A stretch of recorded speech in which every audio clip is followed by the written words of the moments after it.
So this is either a promotional video for Dodge's performance line of vehicles or another spin-off of the Fast and the Furious movies. No, it's neither of those.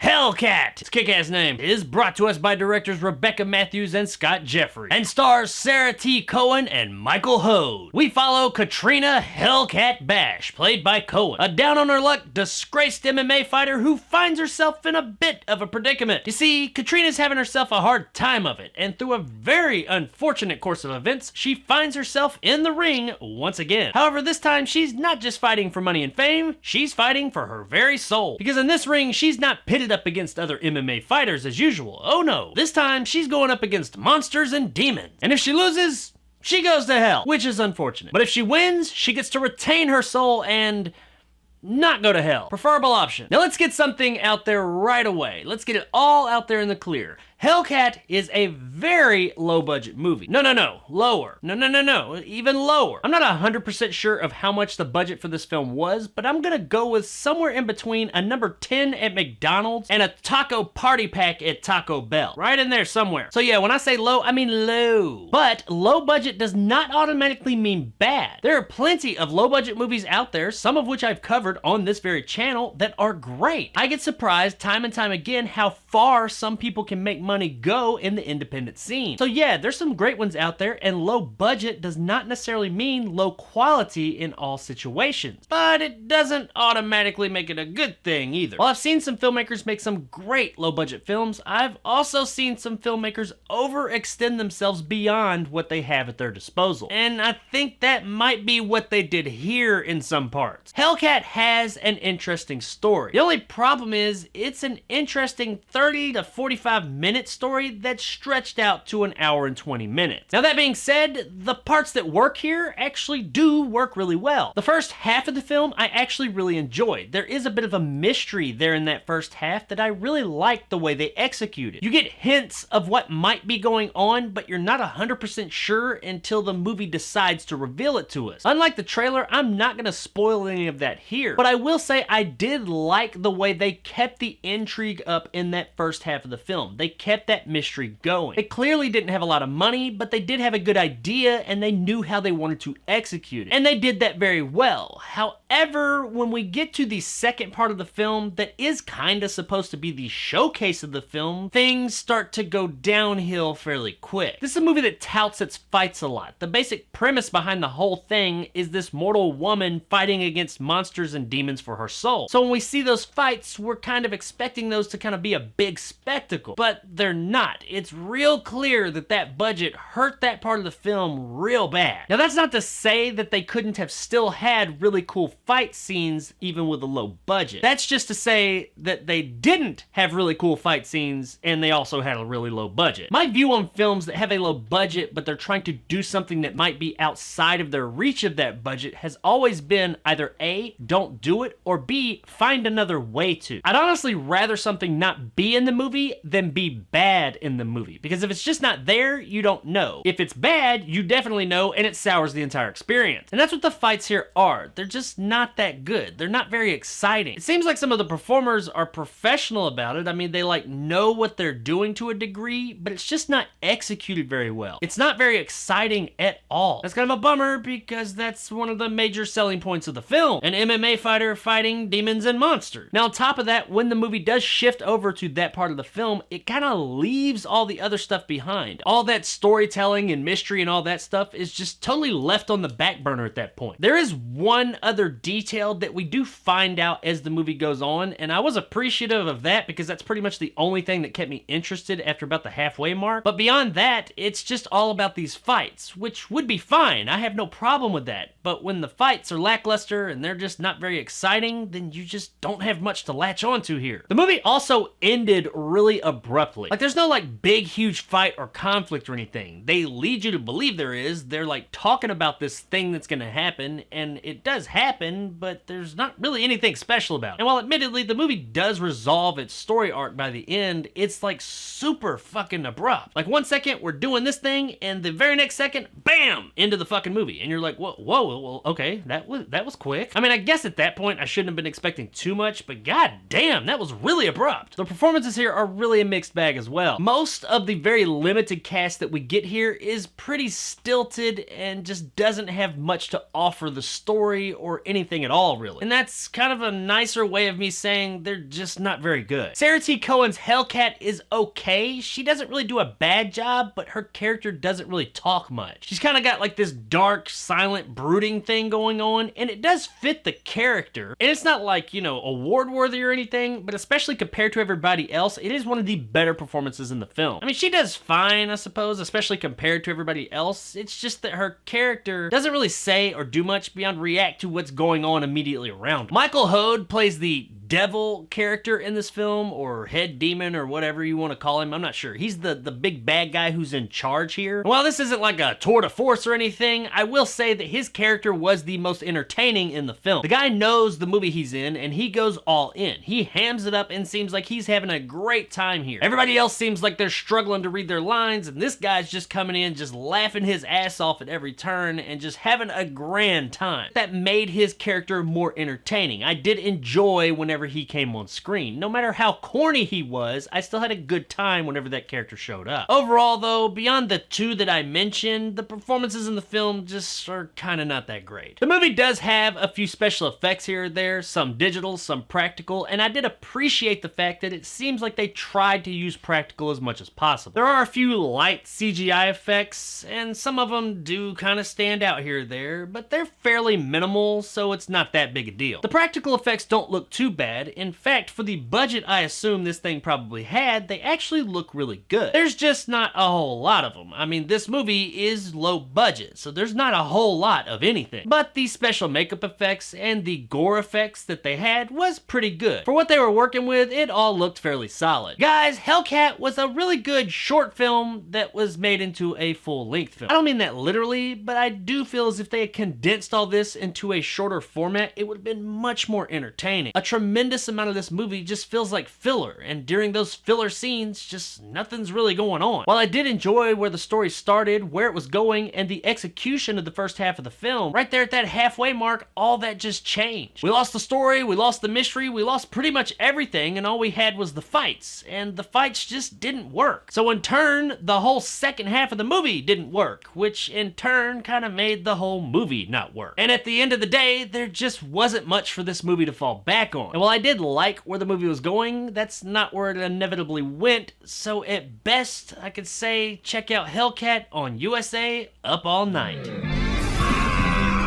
It's not worth it! Hi, I'm Gilbert Godfrey. Hi, it's Yolanda on USA Up All Night. It's okay.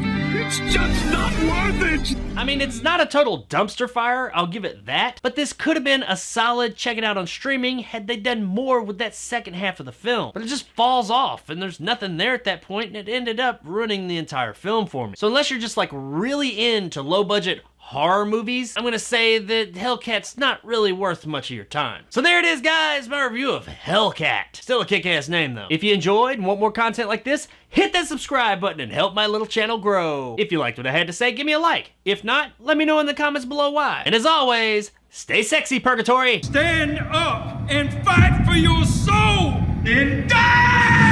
I don't fully understand the marketing for this movie because the trailer pretty much tells every single secret the movie has, and clearly the filmmakers didn't want everybody to know these things. The way the movie's structured, the way it plays out, they clearly want this mystery in the beginning to remain a mystery until they're ready for you to know what's going on. But if you watch the fucking trailer, it tells you everything. It leaves no stone unturned. Hell, it even shows one of the final shots from the ending of the movie. Why? Why give all this information away in the trailer? Especially when the mystery aspect of this movie is one of the most interesting and best parts of the film. It ain't got a whole lot more going for it. Why give the best part of the movie away in the fucking trailer? I mean, I just don't get it. Why do movie trailers give away so much fucking information sometimes? I mean, I guess the alternative here would be to show a bunch of the fights in the trailer and, well, okay, I guess I kind of get it now. I guess I kind of take all that back that I just said. I mean, with this movie, I take it all back. There's still plenty of other movies out there that show all kind of shit in the trailers that there was plenty of other stuff they could have shown, but they still do it. The fuck?